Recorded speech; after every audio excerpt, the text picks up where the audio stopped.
Bonjour et bienvenue à l'émission Choisie. La semaine dernière, nous avions maître Alexandre Hainaut qui nous parlait de l'immigration. Et nous avions terminé en se posant la question de savoir si l'autre n'était pas un étranger pour nous. Est-ce que nous accueillions l'autre qui était notre voisin?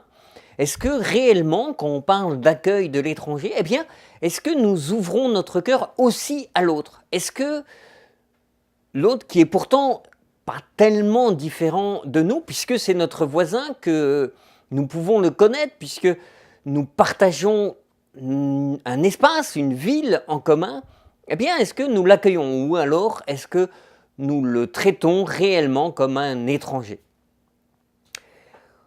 Cette semaine, nous allons toucher un point beaucoup plus sensible, un point sur lequel chacun d'entre nous est sensible, même si il ne s'en aperçoit pas, même si nous ne réfléchissons que très peu sur ce point, eh bien, tous nous sommes concernés par ce domaine.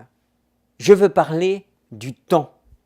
Le temps qui passe, non pas le temps qu'il fait, savoir s'il fait beau ou mauvais temps, non. Le temps qui passe et qui se succède tous les jours, toutes les minutes, toutes les heures, et qui inlassablement poursuit sa course. Nous avons, pour parler de ce point précis, de ce domaine extrêmement vaste, et pourtant qui nous concerne tous, nous avons un spécialiste, Monsieur Yannick Foudin, qui est coordonnateur de recherche en santé mentale. Bonjour, Monsieur Fouda. Bonjour Bertrand. Bienvenue parmi nous. Merci. Bienvenue à l'émission Choisie. Alors on pourrait se dire, pourquoi un coordonnateur en santé de recherche, pourquoi un coordonnateur de recherche en santé mentale pour parler du temps? Très bonne question. Déjà, je vous remercie de m'avoir invité à cette émission. Et alors, pourquoi un coordonnateur de recherche pour parler du temps en santé mentale? Je pense que le temps fait vraiment partie de notre vie, de la structure de notre vie, et qu'on ne peut pas parler de santé sans aborder la question de temps, parce que cette question de santé se retrouve vraiment dans la gestion que nous faisons de notre temps pour notre bien-être.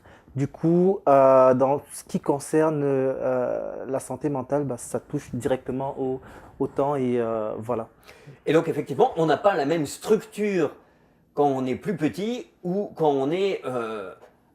il y a plusieurs âges, hein, Il y a plusieurs justement, âges. on parle d'âge, Il y a on va plusieurs parler de âges. l'âge d'or. Oui, il y a plusieurs Je ne sais pas âges. si on parle de l'âge de bois ou de l'âge, pour parler Oui. de la petite enfance, hein. Oui. On n'utilise pas le terme d'âge. Alors, la vie est vraiment très, très, très rythmée et ce qui est très simple déjà à admettre pour tout le monde, c'est que nous sommes des hommes. Étant des hommes, nous ne sommes pas, comment dire ça, nous ne sommes pas immortels. Donc, il y a un temps qui nous est imparti pour vivre. Et maintenant, dans ce temps est organisé en étapes de vie. Et c'est effectivement, dépendamment de l'étape à laquelle je suis, il y a comment dire ça, une structure de temps que je dois mettre en place si je veux bien pouvoir vivre cette période de la vie que je fais. Donc, si je peux donner un petit exemple, je travaille au centre jeunesse et une des choses qui arrive lorsqu'on va évaluer les familles, si on a des enfants qui ont été signalés ayant un développement compromis. Donc on se dit il faut aller évaluer pour voir la situation. Alors dépendamment si votre enfant a entre 0 et 5 mois ou si votre enfant a de 6 mois, 2 ans, 2 ans et plus, il y a un temps que vous avez pour vous reprendre en main. Donc si on parle par exemple des enfants de moins de 0 à 5 ans, actuellement la loi du Canada dit que le parent, si l'enfant est en danger, donc situation de compromission, le parent a maximum 1 an pour se reprendre en main. Pourquoi? Parce que cet enfant-là qui a 6 mois, attendre 6 autres mois, c'est la moitié de sa vie. Si on parle d'un adolescent maintenant qui est déjà à 15 ans, évidemment le parent peut avoir 2 ans pour essayer de replacer les choses, mais en tout cas il y a un temps qui est très important en fonction. Il est très marqué. Très marqué. Visiblement, effectivement, Très marqué. quand on dit 6 mois, ben ça paraît très court parce que Ça paraît très quand court. on est adulte, 6 mois c'est rien. Oui. Ou quand on est encore justement dans l'âge d'or, hein, Oui, oui. à la retraite, etc. On se dit, bon, bah là, voilà. Mais 6 mois, c'est extrêmement court. Donc on voit que chaque minute compte et que l'appréhension qu'on a du temps n'est pas du tout la même pour justement un 6 mois ou adulte. Du tout. Alors, qu'est-ce que ça... Est-ce que c'est parce que notre structure évolue? Est-ce que c'est parce que finalement on ne peut pas avoir la même information quand on a, je veux dire, 2 ans ou quand on a 15 ans? Est-ce que on doit... l'apprentissage doit être différent? Est-ce qu'il y a des choses qu'on ne peut pas apprendre quand on est Bah, petit? la question du temps est vraiment très reliée à, comment dire ça? Elle est vraiment très reliée à ce que, à, j'essaie de trouver une façon, une image un peu plus claire là pour apporter ça. Si je prends par exemple pour un enfant, je parlais d'un enfant de 0 à 5 ans, il a des choses qu'il doit apprendre, il y a des choses qui se mettent en place pendant ces 0 à 5 ans. Donc c'est là par exemple qu'il apprend le rapport au monde, c'est là qu'il apprend les premiers rituels de la vie humaine. Donc ce temps-là est très important pour lui pour que les connexions neuronales puissent se faire pendant ce temps d'apprentissage. Si dans ces 0 et entre ces 0 et 5 ans-là, les connexions ne sont pas faites parce qu'il n'a pas eu l'encadrement qu'il faut, il y a des choses qui deviennent très très très difficiles à rattraper plus tard. Donc c'est pareil pour un adulte. Donc la façon même dont l'adulte va emménager son temps qui lui est imparti, qu'il travaille ou pas. Donc cette façon va lui apporter une qualité de vie qui va lui permettre d'atteindre ses objectifs ou pas. Alors, l'état de connaissance actuel en termes de par rapport aux neurones, qu'est-ce que ça dit? C'est que lorsque l'enfant naît, donc lorsque l'enfant naît vraiment au cerveau, toutes les cellules sont reliées parce que ce sont des réseaux, enfin il y a la chimie qui joue là-dedans, mais il y a aussi électrique. Donc vraiment tout est relié, tout est connecté. Alors ce qui se passe, c'est qu'à partir du moment où l'enfant naît, il y a des chemins qui se créent. Donc, par exemple, le cerveau apprend qu'il y a certains chemins qui sont privilégiés. Donc, le chemin, par exemple, qui va aller de mon orteil pour me faire ressentir ce que je vis. Donc, du coup, tout ce que l'enfant fait, apprend, est renforcé. Ce sont ces connexions-là qui sont renforcées. Ce qu'il n'utilise pas n'est pas renforcé. Donc, si on prend un enfant, par exemple, qui grandit, je ne sais pas moi, dans un village totalement où il n'y a pas de lecture et où il n'est pas amené à apprendre l'alphabet, bah, ces connexions-là ne seront pas faites. Donc, il sera peut-être. Et on voit ça très bien que. Je sais qu'il y a une étude qui a été faite et où on était capable de dire que les personnes qui avaient grandi dans un mode de vie plutôt rural, là où ils devaient aller à la chasse et tout ça, étaient très capables de mesurer la vitesse de quelque chose qui venait. Donc, ils savaient très bien par rapport aux personnes qui occidentales. Et ils avaient d'autres lacunes ailleurs.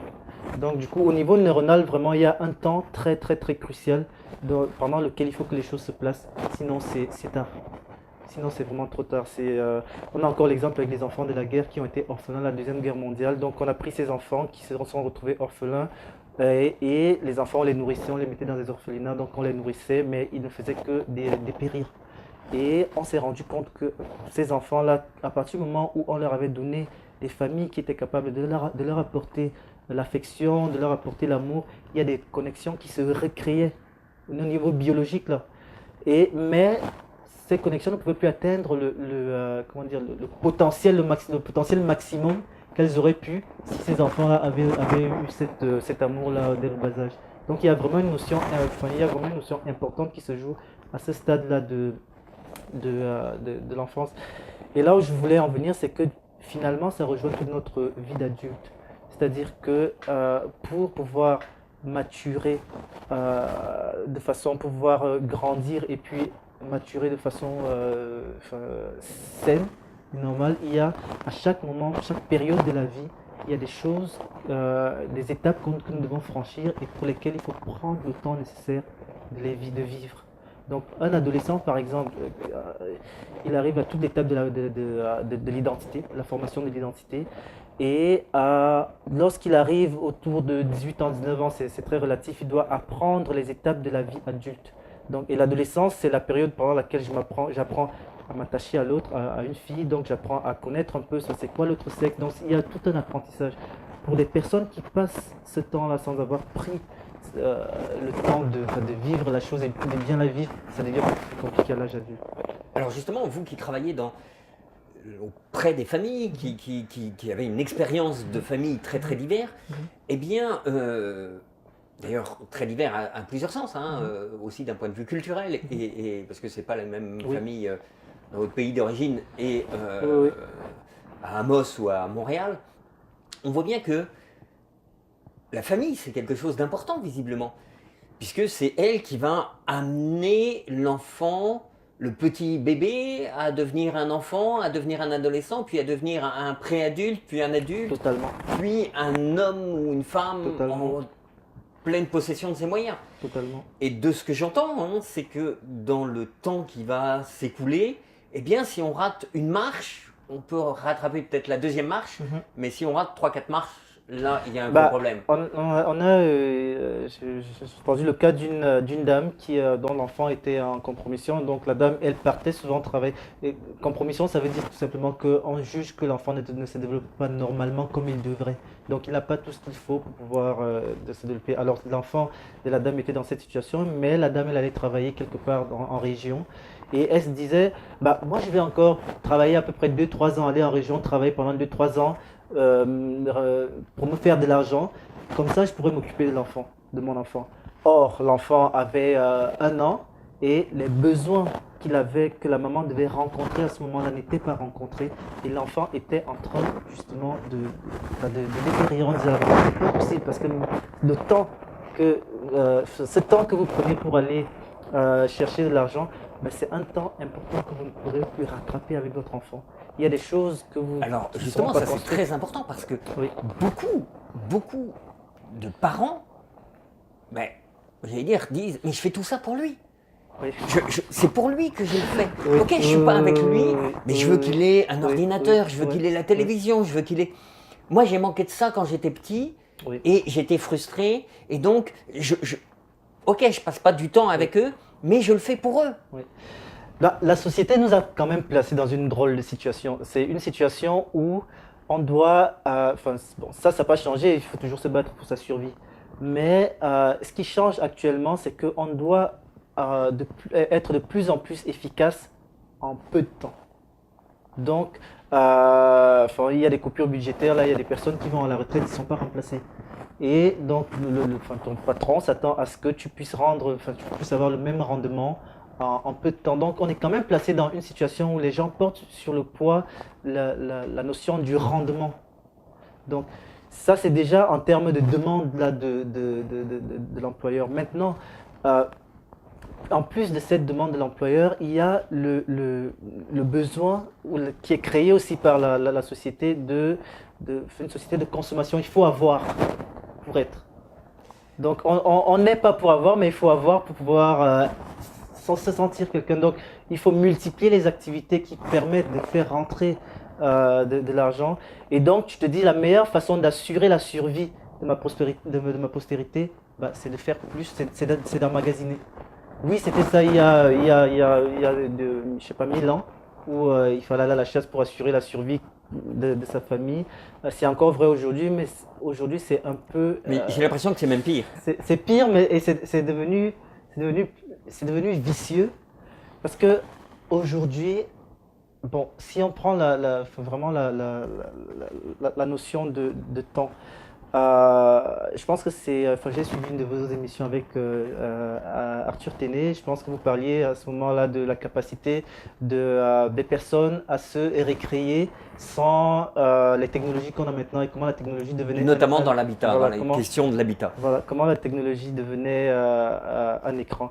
Alors, il y a toute une question maintenant qui se pose, c'est que pour que mon enfant il faut que je lui offre des choses, il faut qu'il ait accès à ces technologies, parce que c'est maintenant devenu la course à celui qui va le mieux le maîtriser, qui sera le plus... Et dans le paraître. Voilà, et dans le paraître.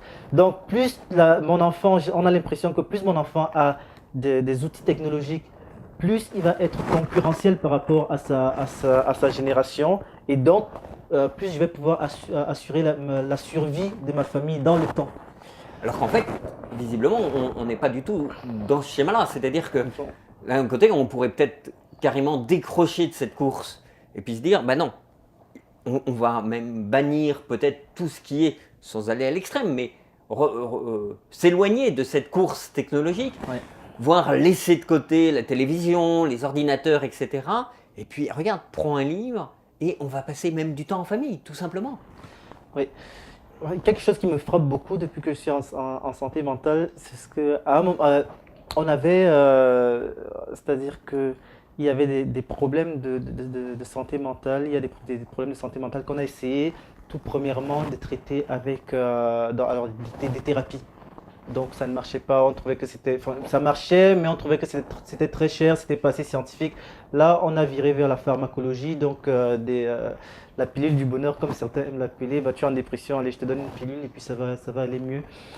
Et je suis impressionné par ce qu'on appelle, je pense, les thérapies de troisième vague qui arrivent là depuis peu et qui sont quasiment toutes se situent au niveau de la méditation. Donc on va parler du yoga, on va parler de la thérapie de la pleine conscience, où on permet juste aux personnes de prendre le temps de connecter avec leur intérieur. Et c'est fou parce qu'on te dit, on s'est présenté comme une thérapie, mais à la base on ne devrait pas avoir besoin de créer, comment je peux dire, des thérapies pour pouvoir te permettre à la personne de se connecter à soi-même. Ça veut dire qu'on est arrivé à un point où les gens vivent un peu comme s'ils... En dehors d'eux-mêmes. Ah, voilà, exactement. En dehors d'eux-mêmes. Alors justement, est-ce que cette course, parce qu'il s'agit d'une course du temps, c'est-à-dire que on voit d'un côté, on a des personnes qui ont énormément de temps, d'ailleurs du temps à revendre. Hein. Je pense aux personnes, d'ailleurs certains qui nous regardent sont dans ce cas-là, des personnes qui sont à la retraite, qui sont dans des maisons de retraite, des personnes aussi qui sont au chômage, des personnes qui sont, pour une raison ou une autre, alitées, etc. et qui ont comme seule préoccupation de voir l'heure passer, ou de regarder la télévision, etc. Et puis, en face de ces gens qui ont énormément de temps, on a des gens qui, au contraire, sont, comme on dit, surbookés. C'est-à-dire que ben là, j'ai pas le temps. Non, je peux pas prendre 20 minutes pour respirer parce que non, j'ai pas le temps de t'envoyer une réponse, même un appel téléphonique, etc. Parce que je suis obligé de faire 50 000 choses. Oui. Alors, il y a une confrontation entre presque ces deux civilisations, ces deux mondes qui cohabitent ensemble et pourtant qui donnent deux mondes différents, deux sociétés différentes. Et deux sociétés complètement déshumanisées, parce que celles qui ont le temps ou celles qui courent après le temps sont aussi deux sociétés qui ne se parlent pas et qui se replient sur elles. Oui, parce que je dirais que ceux qui sont surbookés, ils ont l'impression justement d'être très actifs et donc de contribuer à la prospérité de la société. Et ils ont tendance à regarder ceux qui ne font rien comme ce sont des charges pour la société. Donc je travaille, je paye mes taxes et puis ils sont là, ils font rien et voilà, ils vivent de mon travail. Mais je dirais que le temps vraiment peut être occasion de créer la vie, mais il peut aussi tuer. Le temps tue. Donc si je prends par exemple le cas de ceux qui ont le temps en masse de faire ce qu'ils voudraient, si je prends pour les personnes âgées, il y a le poids de la solitude. Donc qu'est-ce que je fais avec mon temps? Je me lève le matin, il est 7 h du matin, qu'est-ce que je vais faire jusqu'à 9 h? Donc comment je vais employer ce temps? Parce que c'est vraiment dans dans l'utilisation de mon temps qui va donner le sens à ma vie jour après jour. Donc si jour après jour je me réveille et que j'ai du temps en masse et que je n'ai rien à faire de ce temps, il y a une angoisse profonde qui monte et que je dois gérer. Le temps devient là mon ennemi plutôt qu'un ami. Exactement. Et moi, je connais des personnes, d'ailleurs, des personnes qui nous regardent et qui me disent « mais j'ai rien d'autre à faire que regarder la télévision ». Alors, en fait, c'est pas vrai. On sait que, techniquement, on peut faire d'autres choses. On peut notamment, vous faisiez allusion à la méditation et la prière a été toujours une occupation importante. Jusqu'à d'ailleurs assez récemment, enfin je pense jusqu'à la Seconde Guerre mondiale, la prière occupait un temps important dans la semaine, le dimanche, pour nous qui sommes judéo-chrétiens, le samedi d'ailleurs et le dimanche était un temps où on ne travaillait pas, justement pour réserver ce temps à la prière. Moi j'ai un peu envie de voir la chose du côté de l'évolution de la culture. Vous avez toujours parlé dans votre émission avec Arthur de la question d'individualisme de la société. Et ce que j'ai constaté, effectivement, c'est qu'il y a un cloisonnement des vies. Les vies sont cloisonnées. Alors, ce qui fait que les tâches qui étaient partagées par la communauté maintenant doivent être assurées par l'individu. Si je prends le cas d'une famille, ou dans certaines cultures, ou même ici encore au Canada, au Québec, il n'y a pas très longtemps, le temps était partagé entre, il y a deux parents qui ont des enfants, et qui ont les grands-parents pour pouvoir, qui sont utiles, qui deviennent de facto utiles pour ces enfants, et qui vont avoir la possibilité d'aller conduire les enfants à la garderie, d'aller les chercher. Donc les parents n'ont pas à courir, ils peuvent vaquer à leurs occupations en sachant que les enfants sont entre de bonnes mains. Donc il y a déjà cette partie qui fait en sorte que, comme c'est cloisonné, que les parents sont parents et que les grands-parents ont leur vie, alors les parents doivent assumer tout ensemble. Donc je dois assumer toutes les épreuves. C'est vraiment un point important, hein, parce que ce cloisonnement, et notamment d'un point de vue financier, c'est-à-dire qu'autrefois on voit bien que la famille, il pouvait y avoir les grands-parents, les arrière-grands-parents, les enfants, les petits-enfants. On voit que la famille était vraiment tous sous le même toit. Et que, en fait, tout le monde participait financièrement, même d'un point de vue tout bête, hein, du ménage, de la vaisselle, des choses très, très pratiques. Tout le monde participait et la charrue, j'allais dire, avançait tranquillement. Alors que maintenant, eh bien, on est obligé de réduire. D'ailleurs, c'est très intéressant parce qu'aujourd'hui, pour faire vivre une famille de 3 enfants, si pas 3 enfants, de 3 personnes, pardon, eh bien, les 2 parents sont obligés de travailler. Et de mettre un enfant à la garderie et de trouver la garderie la moins chère pour pouvoir que ça fonctionne. Parce qu'ils doivent tout assumer financièrement, temporellement, affectivement. Et d'ailleurs, c'est l'affectif qui en pâtit. Hein. Je pense que là-dessus, c'est assez clair. Vous le disiez en début de cette émission, l'affectif pâtit. En fait, tout le monde participait financièrement, même d'un point de vue tout bête, hein, du ménage, de la vaisselle, des choses très, très pratiques. Ces mentales-là, on a fait des études là récemment en termes sur des travailleurs, donc des études sur le stress. Et bon, c'est sûr qu'à première vue, quand on demandait aux personnes, c'est quoi, qu'est-ce que vous pensez que c'est le stress, les gens se disent, c'est la course du temps. Parce que c'est ce que les gens ont. J'ai pas le temps de faire ci, j'ai pas le temps de faire ça, j'ai pas le temps de faire ceci. Et puis finalement, pourtant, c'est pas du tout ça. Mais il est vrai que d'une part, ils ont raison, parce que c'est la façon c'est à quoi est-ce que je vais accorder mon temps. C'est ça qui va me permettre d'avoir un équilibre. Donc il y a un temps pour travailler. J'aime beaucoup cette parole de l'Ancien Testament qui dit il y a un temps pour toute chose. Donc il y a un temps pour travailler, il y a un temps pour rire, il y a un temps pour ceci, il y a un temps pour cela. Donc c'est la capacité que j'aurai à accorder à chaque chose de ma vie le temps. Donc un temps pour la famille, un temps pour le travail, un temps pour les amis, un temps pour les vacances. C'est ce tout qui va faire de moi une personne harmonieuse. Donc si mon temps attend, si je prends tout mon temps et que je l'investis, c'est un investissement, le temps, on dit le temps c'est de l'argent, donc j'investis ce temps au travail. Oui, peut-être je vais devenir un très grand directeur puissant, mais tous les autres domaines sont en train de mourir. La raison pour laquelle je l'aurais fait aura disparu. Tous les autres sont en train de mourir et on s'est retrouvés. J'ai une collègue qui travaille auprès des personnes itinérantes qui vivent dans la rue et des personnes qui parfois ont été très très très prospères, ont négligé tout le reste. Ce qui fait qu'à un moment donné, quand dans la profession arrive un coup dur comme une entreprise qui ferme ou bien un licenciement ou tout simplement parce que tu tombes en épuisement professionnel, là, la famille déjà séparation de la famille, donc elle s'en va, et la personne se retrouve seule, vulnérable, et l'investissement qu'elle avait mis au niveau du travail vient de s'écrouler parce que le travail s'arrête. Est-ce que vous n'êtes pas en train de nous dire quelque part, et il ne s'agit pas de réveiller des peurs ou d'agiter la peur, ce n'est pas du tout l'objet de l'émission, mais au contraire de réfléchir ensemble, mais que la déstructuration de notre société qu'on peut voir parfois, ou la perte de sens, viendrait aussi d'une mauvaise manière de gérer notre temps, de le gérer de manière individuelle et de le gérer aussi de manière collective. complètement. Parce qu'il y a des gens, comme on disait tout à l'heure, hein, ce déséquilibre entre les personnes. Donc, alors qu'on pourrait gérer peut-être mieux ça.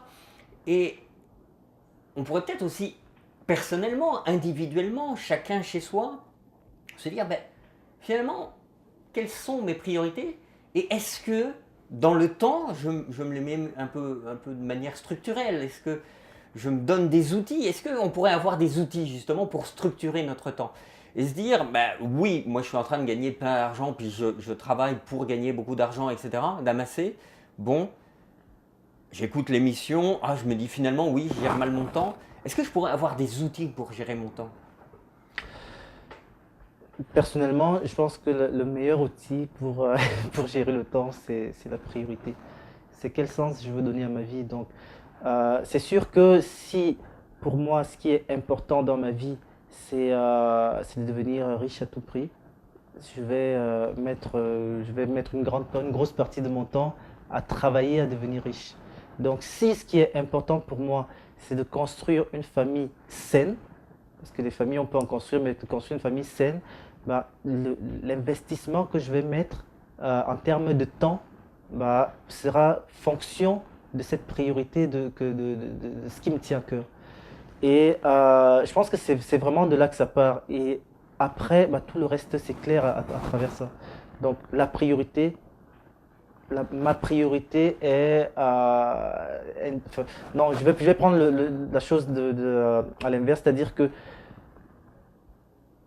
le temps que je mets pour une chose montre à quel point cette chose est prioritaire pour moi. Et donc, je prendrai à l'envers, c'est de dire aujourd'hui, je prends mon emploi du temps, je prends mon agenda. Ça, c'est systématiquement quand on arrive dans les réunions, tout le monde a son agenda. Je prends mon agenda. Qu'est-ce qui m'occupe le plus? Si c'est mon, est-ce que c'est Sachant mon que les travail? journées ont 24 heures. Oui, chacun Donc voilà, et que sachant que les journées ont 24 heures. on voit que certains réduisent justement Oui. le temps de sommeil en disant c'est du temps inutile. Oui. Non, c'est aussi un moment où on se reconstruit, Oui. où dans la journée, on a besoin de se reposer. Totalement. Vous parliez de se reconnecter, de Totalement. rentrer en méditation, Totalement. peut-être de la prière, des choses comme ça. Totalement. Combien je consacre de temps à la prière? Oui. Combien de temps je consacre au repos de mon corps en dormant? Combien de temps? C'est effectivement des questions qu'on se pose rarement, ou alors on se pose quand on n'en a plus besoin parce que c'est trop tard et que, j'allais dire, on a l'éternité devant nous à ce moment-là. Oui. Non, mais je pense que c'est vraiment un exercice même personnel qui est très très intéressant. C'est de voir concrètement, parce qu'on a toujours de grands rêves, hein, c'est-à-dire que l'homme, on est bâti, si on fait de grands rêves, et est-ce que je me donne les moyens d'atteindre ces rêves? Donc moi, je voudrais une famille qui soit où il y a de l'amour. Quel temps je consacre à construire l'amour dans ma famille? Merci, Monsieur Foudin. Vous Voilà. posez la question finale. Vous savez que nos émissions se terminent toujours justement par une question. Très Je bien. pense que c'est une très bonne question qu'on va laisser à nos auditeurs. Merci d'avoir suivi l'émission choisie. Nous étions donc en présence de Monsieur Yannick Foudin. Merci à vous. Merci. La semaine dernière, nous étions donc sur l'immigration. La semaine prochaine, nous parlerons d'un sujet aussi important qui est un sujet sur la justice, qui est très lié justement avec le temps, puisque on pourra se poser la question, est-ce que notre rapport est juste ou notre rapport est légal avec le temps? On le verra d'une manière aussi avec un avocat, donc d'une manière très, très juridique, j'allais dire. Merci beaucoup, à la semaine prochaine.